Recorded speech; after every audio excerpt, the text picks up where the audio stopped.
Chapter number 3 rest and motion. हम जो topics पढ़ने वाले हैं वो हैं rest and motion, types of motion, kinematics, scalar and vector, distance and displacement.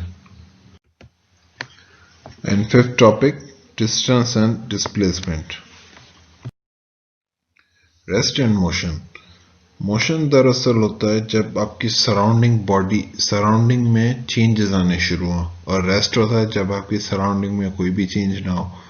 मिसाल के तौर पे अगर आप किसी भी गाड़ी में जा रहे हैं तो अगर आप अपने साइड्स में व्यू करें तो आपकी साइड चेंज नहीं होती, आपकी साइड सेम होती है। मतलब आप एक रेस्ट पोजीशन पे, लेकिन आपकी गाड़ी को ही अगर आप सिस्टम कंसीडर करें और उसकी सराउंडिंग को ऑब्जर्व करें तो आपकी सराउंडिंग में चेंजेस होती हैं, तो मतलब आपकी गाड़ी मोशन में है।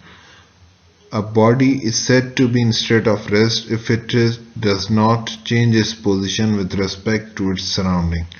जैसे मैंने अभी समझाया, a body is said to be in state of motion if it changes its position with respect to its surrounding. जैसे मैंने गाड़ी की मिसाल दी आपको।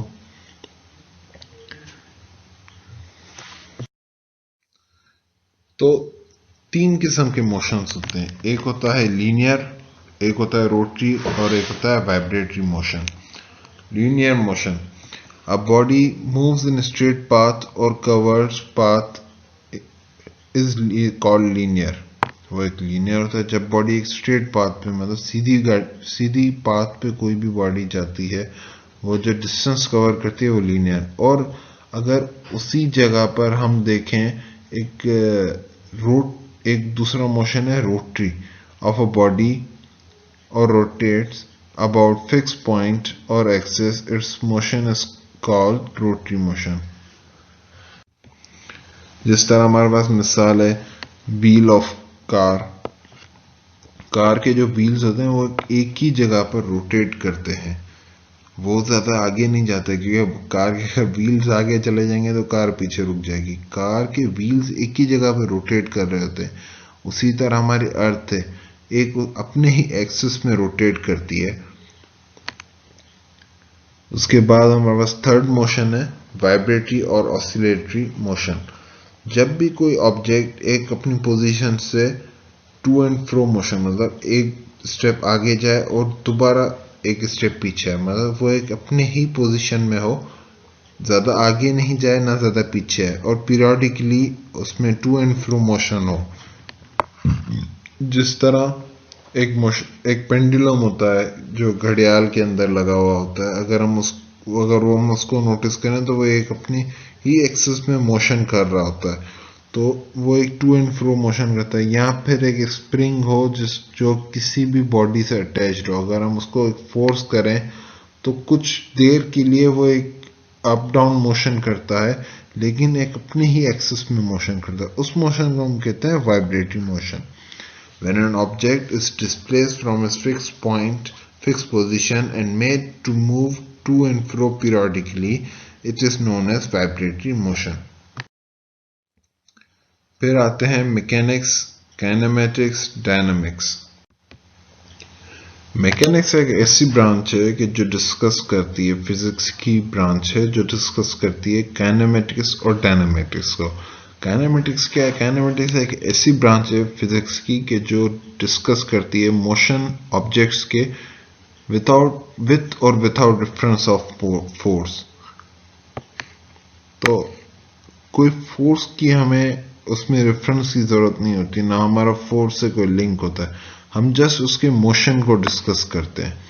उसी जगह पे डायनामिक्स एक ऐसी ब्रांच है फिजिक्स की कि जो हमें बताती है या वो डिस्कस करती है कि आखिर मोशन किस तरह प्रोड्यूस हुआ, तो उसमें जो फोर्स इन्वॉल्व थी वो कितनी थी, उसके फैक्टर्स क्या थे। उस ब्रांच को हम कहते हैं dynamics. In kinematics, we study position and motion of object in space at certain time without considering the causes of motion, while in dynamics, we study pushes and pulls which cause or resist the motion. जैसा कि मैंने अभी बात की, kinematics उस branch kinematics ऐसी branch है कि जो डिस्कस करती है मोशन ऑफ ऑब्जेक्ट। उसमें ये सर्टेनिटी नहीं होती कि उसने किस तरह मोशन किया या उस पर कितनी फोर्स लगी या फोर्स नहीं लगी या लगी। लेकिन डायनामिक्स के अंदर हम डिस्कस करते हैं कि आखिर एक बॉडी ने जो मोशन किया है या जो भी उसने डिस्टेंस कवर किया है तो वो किस तरह किया है, उस पर कितनी फोर्सेस लगी कि जिसने उसका मोशन किया या उसके मोशन को रेजिस्ट किया। उसके बाद हमारे पास scalar and vector quantities. Scalar quantities वो क्वांटिटीज होती हैं कि जिनको एक्सप्रेस करने के लिए हमें सिर्फ उनके मैग्नीट्यूड मतलब उनकी वैल्यू की जरूरत होती है। वेक्टर क्वांटिटीज ऐसी क्वांटिटीज होती हैं कि जिनको एक्सप्रेस करने के लिए हमें मैग्नीट्यूड भी चाहिए और उसकी डायरेक्शन भी चाहिए। दो चीजें चाहिए होती है। स्केलर क्वांटिटीज की एग्जांपल्स हमारे पास हैं। मास, एक बॉडी का मास, उसकी कोई डायरेक्शन नहीं होती। टाइम की भी कोई डायरेक्शन नहीं होती। एक डिस्टेंस जो हम कवर करते हैं उसकी डायरेक्शन नहीं होती। स्पीड की कोई डायरेक्शन नहीं होती। और टेम्परेचर मतलब एक ह्यूमन बॉडी का टेम्परेचर आप नोटिस कर लें तो उसकी कोई डायरेक्शन नहीं होती कि आपके हेड की तरफ 30 डिग्रीज होगा तो आपके हैंड की तरफ इतनी डिग्रीज होगा। उस टेम्परेचर की कोई डायरेक्शन नहीं होती। हम सिंपली इन स्केलर क्वांटिटीज को आपस में ऐड, मल्टीप्लाई और डिवाइड कर सके अर्थमेटिक मेथड से सॉल्व कर सकते हैं। जिसकी जगह जो वेक्टर क्वांटिटीज हैं वो सिंपल मेथड से सॉल्व नहीं होते। उनके लिए हमारे पास ज्योमेट्रिक या ट्रिग्नोमेट्रिक मेथड्स इस्तेमाल होते हैं। वेक्टर क्वांटिटीज की मिसालें हैं हमारे पास displacement, vector, force, torque. Displacement जाहिर है, आप एक बॉडी की डिस्प्लेसमेंट होती है एक पर्टिकुलर डायरेक्शन में, उसकी डायरेक्शन भी है और उसका मैग्नीट्यूड भी है। वेलोसिटी की भी एक डायरेक्शन है और उसका मैग्नीट्यूड है। फोर्स जाहिर है, आप 100 न्यूटन की फोर्स लगा रहे हैं नॉर्थ की तरफ तो आपके पास डायरेक्शन भी गिवन है और फोर्स भी गिवन है। Distance and displacement. Distance is measure of how much ground an object has covered during its motion. Displacement is the shortest distance covered by a body in particular direction. Displacement is vector quantity while distance is scalar quantity. Distance and displacement की सबसे simplest example आपके पास आप खुद हैं। जब भी कभी आप क्लास से लेकर पानी पीने जाते हैं तो आप एक सीधा स्ट्रेट रास्ता लेते हैं, लेकिन वहां से आप क्लास में आने के लिए एक पूरा स्कूल का राउंड लगाते हैं। तो जो इतना बड़ा राउंड लगाते हैं और फिर क्लास में आते हैं, उसी की जगह पर जो आप एक शॉर्टेस्ट डिस्टेंस कवर करते हैं, जो आपका शॉर्टेस्ट डिस्टेंस होता है वो कहलाता है डिस्प्लेसमेंट। और जो आप एक इतना बड़ा राउंड लगा कर आते हैं जिसमें आप पूरा एक एरिया कवर कर जाते हैं और जिसमें आपकी कोई भी स्पेसिफाइड डायरेक्शन नहीं होती कि आप कभी नॉर्थ जा रहे हैं, कभी साउथ, कभी ईस्ट, कभी वेस्ट, जबकि डिस्प्लेसमेंट में आपकी एक स्पेसिफाइड डायरेक्शन है। तो आज जो टॉपिक्स हम स्लाइड में कवर करेंगे वो हैं speed, velocity, acceleration. Speed is the ratio of distance traveled by a body to the time taken for travel. Speed दरअसल एक रेशो है कि जो आपने डिस्टेंस कवर किया है डिवाइडेड बाय आपने कितना टाइम लिया है डिस्टेंस कवर करने। मिसाल के तौर पे आपने कुछ 60 किलोमीटर्स कवर किए, कितनी देर में? 1 आवर में। तो आप इसको किस तरह डिफाइन करेंगे आपकी स्पीड कितनी है? आपने डिस्टेंस कितना कवर किया है? 60 किलोमीटर्स, कितनी देर में? 1 आवर में। तो आप इस तरह डिफाइन करेंगे या आप बताएंगे कि आपने जो स्पीड जिससे डिस्टेंस कवर किया है वो है 60 किलोमीटर पर 1 आवर की स्पीड में। We define average speed by total distance covered during a particular time divide by time interval. हम एवरेज स्पीड उस तरह डिफाइन करते हैं कि जो भी टोटल डिस्टेंस है हमारा उसको डिवाइड करते हैं एक पर्टिकुलर टाइम इंटरवल से। एवरेज स्पीड का नीचे हमारा formula distance travel divide by time taken. Average speed को VAV से शो करते हैं, S for distance, T for time. Speed can be defined as distance covered by a body in unit time. Speed को हम इस तरह भी define कर सकते हैं कि distance covered by a body in unit time. Speed is unit of speed is meter per second. That's our unit for speed. When a body covers equal distance in equal interval of time, however small the intervals may be, speed of body is said to be uniform. एक body है जो 2 minutes में 2 kilometres cover करती है, again 2 minutes में वो 2 kilometres cover करती है, तो हम कहते हैं बॉडी की जो स्पीड है वो यूनिफॉर्म है। फिर चाहे इंटरवल्स मींस टाइम चाहे कितना ही छोटा हो, भले 2 मिनट्स का हो, 2 सेकंड्स का हो, 30 सेकंड्स, 10 सेकंड्स, शॉर्ट कितना भी छोटा हो, लेकिन अगर वो सेम इंटरवल में सेम डिस्टेंस कवर कर रही है तो हम कहते हैं बॉडी यूनिफॉर्म है। अब हम एक एग्जांपल सॉल्व करते हैं। A motorcyclist cover 150 metre in 10 second, find speed of the motorcyclist. हमने क्या पढ़ा है अभी कि जो स्पीड है वो क्या है, speed is basically the total distance covered by a body in particular time. ये हमारा डिस्टेंस पर्टिकुलर टाइम, डिस्टेंस कितना है हमारा 150 मीटर, टाइम कितना 10 सेकंड्स, डिस्टेंस टाइम डेटा हमने लिख दिया। अब रिक्वायर्ड में क्या है वो है स्पीड, तो फॉर्मूले के अंदर वैल्यूज पुट करें। Speed is equal to distance travel by body in particular time, तो हमारे पास आंसर आता है 15 metre per second.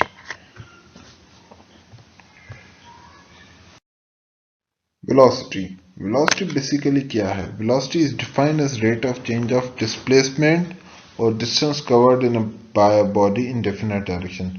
Velocity basically एक वेक्टर क्वांटिटी है जिसका मतलब है कि जो डिस्टेंस आपने कवर किया है या जो डिस्प्लेसमेंट आपने कवर की है या जो भी आपकी rate of change of displacement है, जितनी भी आपने डिस्प्लेसमेंट की है या डिस्टेंस कवर किया है एक पर्टिकुलर डायरेक्शन में, मीन्स आप स्ट्रेट जा रहे हैं तो straight, right, north, west, south, कोई एक पर्टिकुलर डायरेक्शन में जितना भी आपने डिस्टेंस कवर किया है उसको आप डिवाइड कर दे किससे, टाइम से, जितना आपने टाइम लिया है डिस्टेंस कवर करने में। वेलोसिटी का फॉर्मूला है v एवरेज, लेकिन हम v के ऊपर एरो शो करते हैं जो डायरेक्शन शो करता है कि वेक्टर क्वांटिटी है, और डिस्टेंस के ऊपर हम s के ऊपर भी एरो शो करते हैं, और t हमारा टाइम कांस्टेंट रहता है, टाइम रहता है। When speed and direction of motion of body do not change, velocity is said to be uniform. जब हमारी स्पीड और डायरेक्शन दोनों हमारी सेम जा रही होती है बॉडी की, तो हम कहते हैं बॉडी की वेलोसिटी यूनिफॉर्म है। मींस बॉडी स्ट्रेट जा रही है तो स्ट्रेट जा रही है, और कॉन्स्टेंटली स्ट्रेट है, यूनिफॉर्म स्पीड के साथ है, तो हम कहते हैं कि यूनिफॉर्म वेलोसिटी के साथ है, तो हम कहते हैं कि बॉडी एक यूनिफॉर्म वेलोसिटी के साथ ट्रैवल कर रही है। लेकिन उसी जगह पे अगर आप नोट करें कि जो सर्कुलर पाथ्स होते हैं, जैसे उनके अंदर जब कार्स टर्न होती है, ट्रैवल करती हैं, वो एक राउंड में घूम रही होती हैं, लेकिन उनकी बार बार डायरेक्शन चेंज हो रही होती है, तो वो जो होती हैं वो वेरिएबल वेलोसिटी होती है। जहां हमारे पास है व्हेन वेलोसिटी और डायरेक्शन और either of them changes, the velocity is said to be variable velocity. Acceleration. When the velocity of body changes on acceleration is always produced. Time rate of change of velocity of a body is called acceleration. Acceleration may be positive or negative. Acceleration is a vector quantity. Its unit is meter per second square. Rate of change of velocity is called acceleration, which is denoted by acceleration and arrow over it. Arrow over acceleration का जो formula है वो है acceleration is equal to rate of change of velocity divided by time. अब acceleration आखिर है क्या? Acceleration basically आपकी velocity का जो जो rate of change of velocity होता है, जैसे मुसलसल अगर आप 50 किलोमीटर की स्पीड से 50 किलोमीटर की वेलोसिटी से जा रहे हैं, लेकिन आपने किसी जगह पे 60 में भी कवर किया है, कहीं पर आपने 30 भी कवर किया है, तो इसमें आपकी जो चेंज आती है वेलोसिटी कहलाती, एक्सेलरेशन कहलाती है, rate of change of velocity, कि आपने किस रेट से आपकी बॉडी में जो वेलोसिटी की चेंजेस आई हैं, उन चेंजेस को हम कहते हैं एक्सेलरेशन। ये पॉजिटिव भी हो सकती है और नेगेटिव भी हो सकती है। पॉजिटिव किस सूरत में हो सकती है कि जब आपकी बॉडी 30 में जा रही है और 30 से ये 40 किलोमीटर की स्पीड पे चली जाए, तो यहाँ पे एक्सेलरेशन पॉजिटिव। और उसी तरह पे से अगर आपकी बॉडी 40 पर जाती है तो 40 से 30 में आ जाए, 30 से 20 पे आ जाए, या स्पीड कम हो जाती है, वेलोसिटी कम हो जाती है, तो हम उस एक्सेलरेशन को कहते हैं नेगेटिव एक्सेलरेशन। वेलोसिटी एक वेक्टर क्वांटिटी है, उसका यूनिट है मीटर पर सेकेंड स्क्वायर।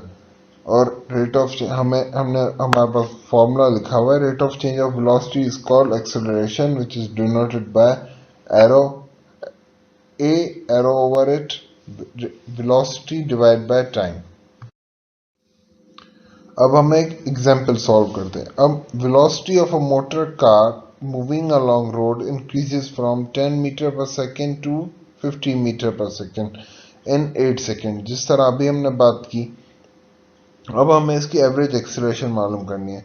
हमें इनिशियल वेलोसिटी गिवन है, हमें फाइनल वेलोसिटी गिवन है, और हमें टाइम गिवन है। टाइम हमारा ड्यूरेशन सेम है। तो हमने जो फॉर्मूला वेलोसिटी को पढ़ा उसमें क्या था, rate of change of velocity divide by time. हमने टोटल कितना टाइम कवर किया, 8 सेकेंड्स किए। और इनिशियल वेलोसिटी हमारी कितनी रही, 10 मीटर पर सेकेंड, जिससे स्पीड इंक्रीज होकर कितनी हो गई, 50 मीटर पर सेकेंड। अब हम फॉर्मूले में वैल्यूज रखेंगे। Rate of change of velocity vf minus vi is equal to 50 metre per second minus 10 metre per second. ये हमारी फाइनल वेलोसिटी और ये हमारी इनिशियल वेलोसिटी। तो जब हम इनको सॉल्व करते हैं, 50 माइनस 10 40 मीटर पर सेकेंड। अब हम एवरेज फॉर्मूले में रखते हैं, rate of change of velocity divide by time. Rest पर कार की या बस की वेलोसिटी कितनी होगी, 0 मीटर पर सेकेंड। और टाइम हमें कितना लगा, 2 सेकेंड्स लगे, ओनली 2 सेकेंड्स। तो हमें डिस्टेंस भी मालूम करना है कि उसने जो डिस्टेंस कवर किया रेस्ट पर आने से पहले, तो कितना कवर किया। तो हमें इनिशियल वेलोसिटी ऑफ बस जो है वो हमारे किलोमीटर पर आवर में गिवन है, उसको हम कन्वर्ट करेंगे मीटर पर सेकेंड में। किलोमीटर की वैल्यू कितनी होती है, 1000, और पर आवर मतलब डिवाइड बाय आवर की वैल्यू होती है 60 सेकेंड्स मल्टीप्लाई बाय 60 मिनट्स। ठीक है, तो हम उसको सॉल्व करेंगे, हमारे पास आंसर आता है 116.66 metre per second. Metre per second final velocity of बस, क्योंकि बस एक जगह स्टे करेगी या रुक जाएगी, तो फाइनल वेलोसिटी 0। टोटल टाइम हमें कितना लगा, 2 सेकेंड्स। अब हमें जो वैल्यूज गिवन है और हमें मालूम क्या करना है, डिस्टेंस s की वैल्यू मालूम करनी है। तो अगर हम थोड़ा फोकस करें, हमारे पास है फर्स्ट इक्वेशन ऑफ मोशन, जिसमें ये तीनों वैल्यूज हमें जो मालूम करनी है वो हम मालूम करते हैं। इन तीनों वैल्यूज से हम डिस्टेंस नहीं मालूम कर सकते, लेकिन हमारे पास जो थर्ड फॉर्मूला है उसके अंदर जो है हमें जो एक मिसिंग डेटा है वो है एक्सेलरेशन का। तो हमें सबसे पहले एक्सेलरेशन मालूम करनी होगी। उसके लिए हमारे पास है first equation of motion, vf is equal to vi plus at। vf की वैल्यू गिवन है, vi की वैल्यू हमने मालूम कर ली, प्लस at। एक्सेलरेशन नहीं मालूम, t की वैल्यू हमें गिवन है। तो हम इन वैल्यूज को फॉर्मूले में पुट करते हैं और इक्वेशन सॉल्व करते हैं। तो हमारे पास a की जो वैल्यू है वो आती है 8.33 मीटर पर सेकेंड स्क्वायर।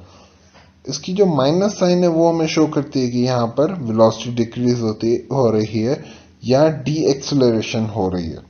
अब हम थर्ड इक्वेशन ऑफ मोशन इस्तेमाल करते हैं, 2as is equal to vf square minus vi square. अब 2 की वैल्यू हमने पुट की, a की वैल्यू जो हम यहाँ ऊपर मालूम करके आ रहे हैं वो पुट की, डिस्टेंस हमें मालूम करना है, final velocity minus initial velocity.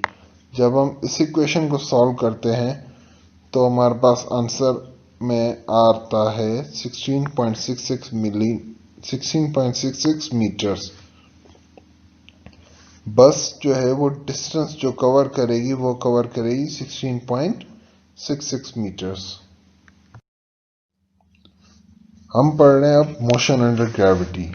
कभी आपने एक चीज इस तरह ऑब्जर्व की है, कोई भी चीज आप कितनी भी हाइट से फेंकते हैं तो वो हमेशा नीचे क्यों ड्रॉप होती है?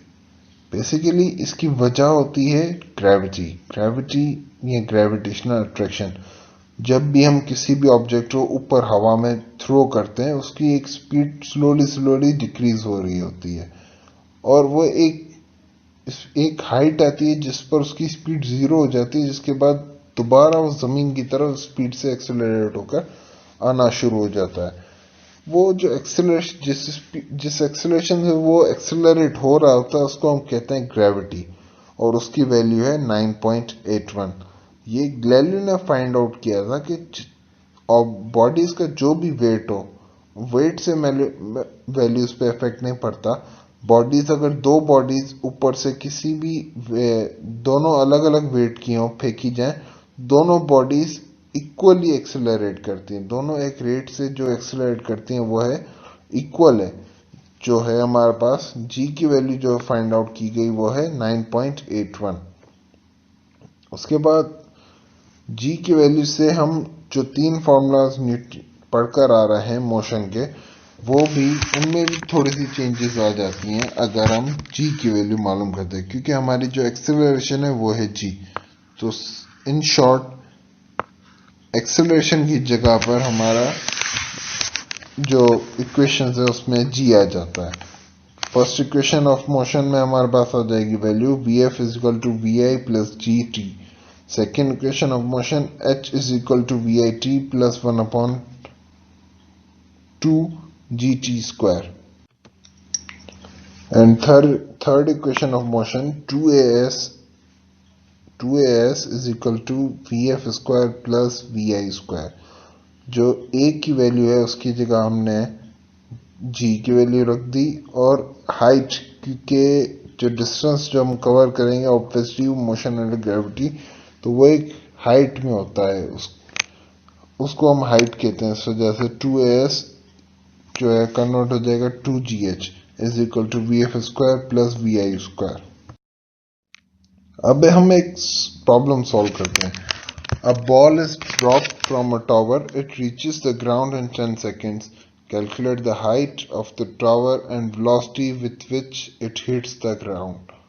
हमें क्या चीज़ मालूम करनी है? हमें एक तो जो टावर है उसकी हाइट मालूम करनी है, और वेलोसिटी जिससे वो ग्राउंड पर हिट करेगा। इनिशियली वेलोसिटी हमारी क्या होगी?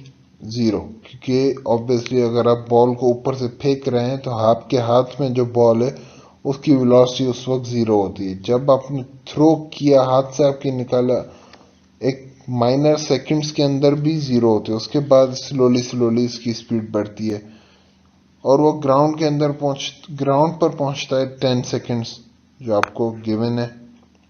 हमें हाइट मालूम करनी है,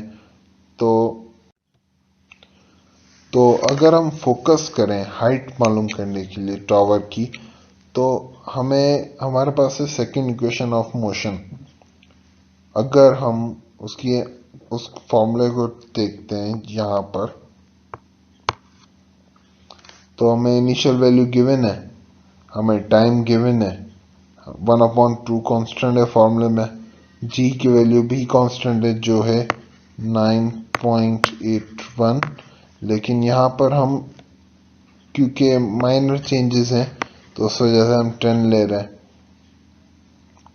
और जी टी स्क्वायर, तो टी की वैल्यू हमें गिवन है 10 सेकेंड्स। तो हम सिंपली ये फॉर्मूला यूज कर सकते हैं जिससे हमें हाइट मिल जाएगी। तो हमने वैल्यू फॉर्मूले के अंदर सारी वैल्यूज पुट कर देते हैं, तो हमारे पास आंसर आता है -500। -500 बेसिकली क्या है? -500 डिस्प्लेसमेंट शो करता है कि हमारी जो डिस्प्लेसमेंट है या हम जो डिस्टेंस कवर कर रहे हैं वो डाउनवर्ड डायरेक्शन में कवर कर रहे हैं। उसके बाद हमें मालूम करना है क्या? Velocity with which it hits the ground. तो फाइनल वेलोसिटी के लिए हमारे पास क्या क्या चीज़ें हैं? हमें हाइट मिल गई, इनिशियल वेलोसिटी गिवन है, जी की वैल्यू गिवन है, टाइम गिवन है। अगर हम इन सारी गिवन वैल्यूज पर फोकस करते हैं तो हमारे पास एक इक्वेशन है, इक्वेशन नंबर 1। ठीक है, इक्वेशन नंबर 1, इसमें हमें फाइनल वेलोसिटी मालूम करनी है, इनिशियल वेलोसिटी गिवन है, जी की वैल्यू कांस्टेंट है, टी की वैल्यू हमें गिवन है, तो हम सिंपली सॉल्व करके मालूम कर सकते हैं।